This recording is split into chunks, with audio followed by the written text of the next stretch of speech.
The creators of Throne Room Reviews would like to say that this is a fan-made show. We do not own any of the copyrighted material used within the episode. All copyrighted material belongs to their respected owners. Any copyright infringement is non-intentional.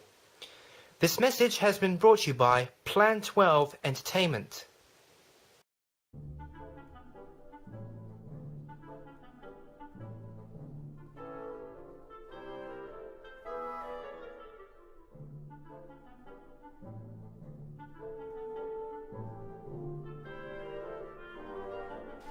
Hello my friends and welcome to Throne Room Reviews.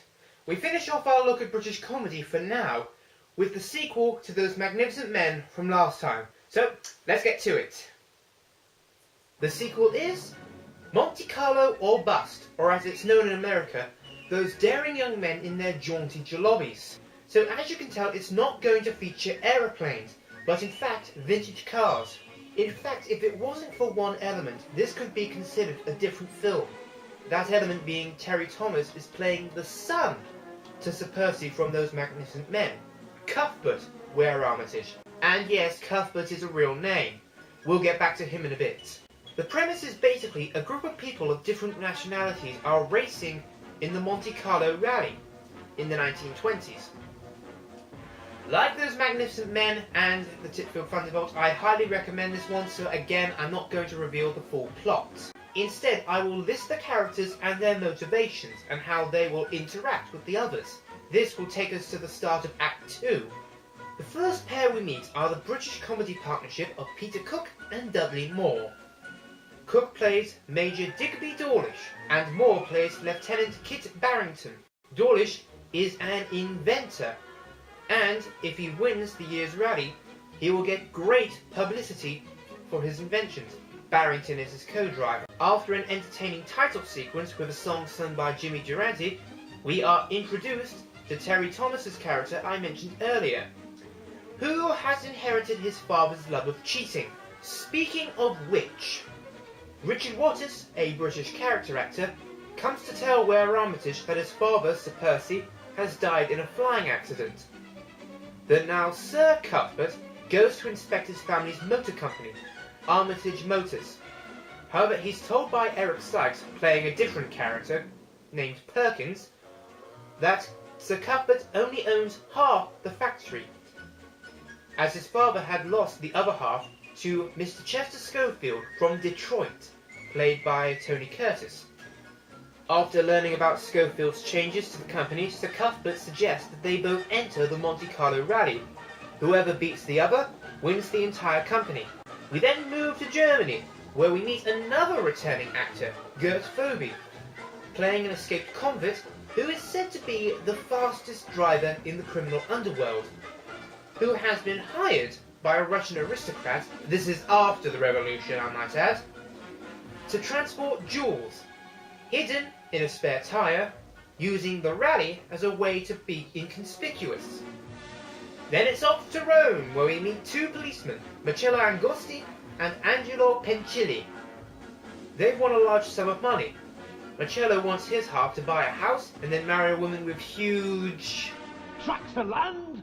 However, Angelo has already used the money to buy a car. He convinces Marcello to join him in becoming the two most famous racing car drivers in the world, as then they will be very popular with the ladies. And they'll start by entering the Monte and winning. The final characters we need to introduce before Act 2 are a female doctor and her medical students from Monte Carlo itself. They want to be in the rally as an act of feminism. So now moving on to Act 2, we have an animated sequence that explains aspects of the race. 5 starting points, we only need to concern ourselves with 3. John O'Groats in Scotland, Stockholm in Sweden, and Ragusa in Sicily. Why do we only need to concern ourselves with those 3?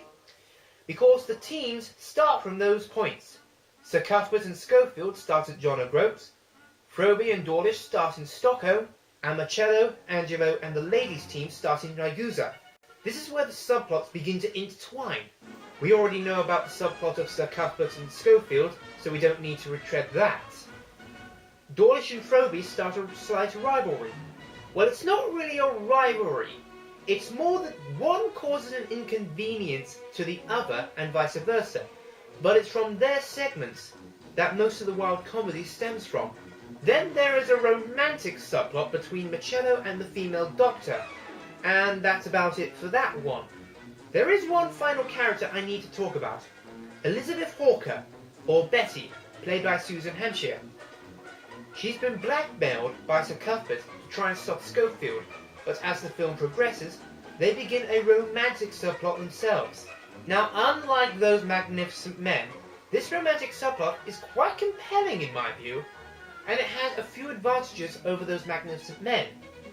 It's not a love triangle, and Betty is a far better female lead than Patricia Rawnsley. Patricia seems stuck up, rather spoilt, and seems at some points to be only concerned about herself within the film. Betty is kind-hearted, fun-loving, and is never selfish. So those are some points in Monte Carlo Bust's favour. Overall, for whatever problems this film has, I can't really find any other than a few continuity hiccups.